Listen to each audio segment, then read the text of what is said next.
you were talking about where you were. In Europe? Talking about Brazil and then Europe. Yeah, I did horse trekking in Ireland. I had a major canoe trip in Western Canada, Mexico several times, Cuba. My wife has Cuban relatives. She's been to Cuba 6 times, and I've been 3 times, all through the college. We've always gone through the college, and Rick Monize's trips.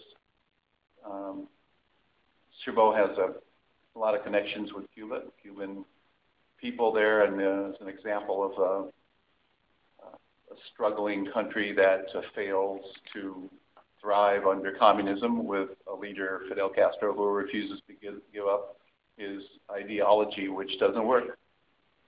Cuba can't feed itself. In a very lush tropical island, the agricultural system can't be organized to even feed itself. So very sad. And it will change when he dies, but he refuses to give up the Marxist communist ideal, along with Korea and a few other totalitarian states. It's quite sad because the Cuban people suffer. They have a hard time. So, since you're going to be retiring, not this next semester, your last full-time semester, do you have plans to travel? Well, I'm actually part-time. Oh, you are part-time. So okay. Right now it's part-time. Yeah. So, where would you like to travel now that you have a little more time on your hands? I would like to see more of South America. I think the mountainous regions, Chile, Patagonia, Argentina, Buenos Aires, very beautiful city. Some of the older Middle Europe cities like Prague and Budapest, would love to travel there. Not too much interest in returning to what I have seen before, Paris, Rome, Florence. I mean, I think I kind of would like to see new things that I haven't seen. But Venice is always fantastic. Florence is always fantastic. South America probably would be my first choice. Improving my Spanish. Maybe in Asia, Japan maybe. India, I'm almost thinking would be too overwhelming at this time in my life to really get a handle on it like I did with China. I'm very lucky to have spent a year and a half in China because I really have some understanding of that culture and how the Chinese people think and what their problems are, what their challenges are, why they are so prone to be ruled under dictatorship and prescription, and why democracy is so foreign to the Chinese way of doing things. So I'm very fortunate to have visited and worked in China. And that all came about, by the way, because of a Chinese student who was studying at Chabot. And when I met his parents, his father got an invitation to be a tourist for a couple of weeks in China before I applied for a Fulbright scholarship. So I had actually, it was a Chinese student, international student at Chabot, who directed my interest to visit China and then to study there. It was all because of Chabot that I got the opportunity to do that. Wouldn't have even thought about doing that otherwise. So I've had great luck. Have done, I suppose you asked me about journalism awards. I've done some other awards in teaching. I was a Teacher of the Year with the California Newspaper Publishers Association in 1998. Got a teaching award at Chabot. Let's see. Teaching Excellence Award at Nanjing University. I was state president of the Journalism Association of Community Colleges in 2000. Did my tour of duty there because the organization is so significant and so wonderful for what it does for students in 60 programs. So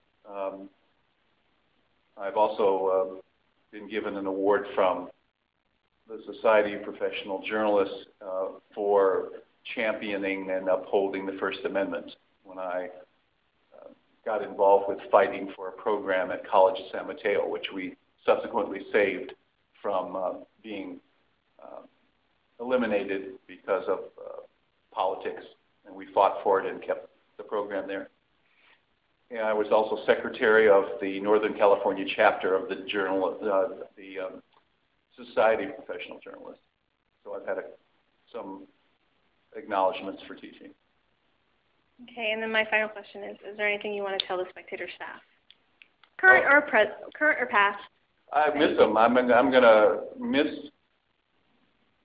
It's a very rare and wonderful opportunity to work with students rather than organize them and present material to them in a way of history or anthropology or teaching a novel or Dickens or something like that. It's much more fun to be interactive. It's much more fun to have an open newsroom where I can get to know people in a working setting. Much more of a coaching role, I think, and much more than being limited to teaching people a body of knowledge that I test them on. It's much more fun to watch the skills develop and to also work on ways to get motivation going and ways to produce excellence in the students, to get them themselves very proud of what they produce and get that acknowledged in the real world with prizes and some awards from the Journalism Association. So yeah, I'll miss just the working environment big time.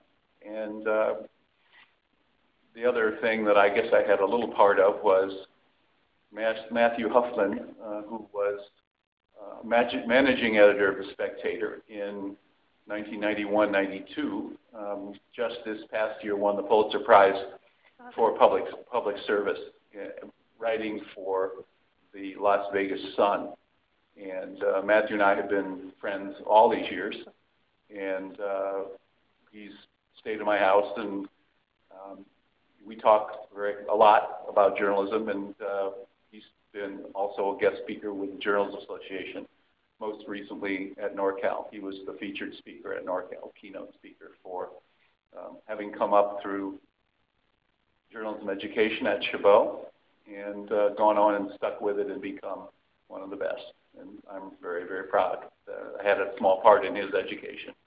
So you're going to stay an advisor, though, right? After the retire, are you just going to stay like adjunct faculty as an advisor? Yeah, right now that's what I'm scheduled to be doing. Okay. I have a health concern, as you know, and right now it's a question mark of whether we'll be able to continue as successful as we have been treating. You guys, that go back, my goodness, I've been doing this 20 years, so there are people who could easily come back and do it. There's some great memories. I mean, I get to know people on a more intense, kind of in some cases, an intense deadline, producing quality as a group of people, trying to get people to do that extra interview, extra bit of research, find out both sides of a story, don't just get one person's perspective, do multiple sourcing. So all that stuff is probably what I enjoy more even than I enjoyed writing as a journalist. I enjoy, I think, the interaction of teaching it even more than I like writing it. But I will probably do some writing as a retired person, probably with the Palo Alto paper that I actually started with. My bidder.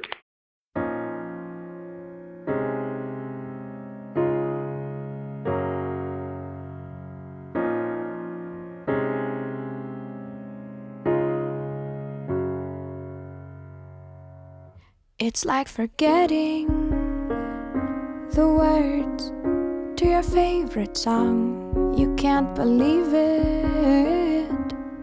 You were always singing along. It was so easy, and the words so sweet. You can't remember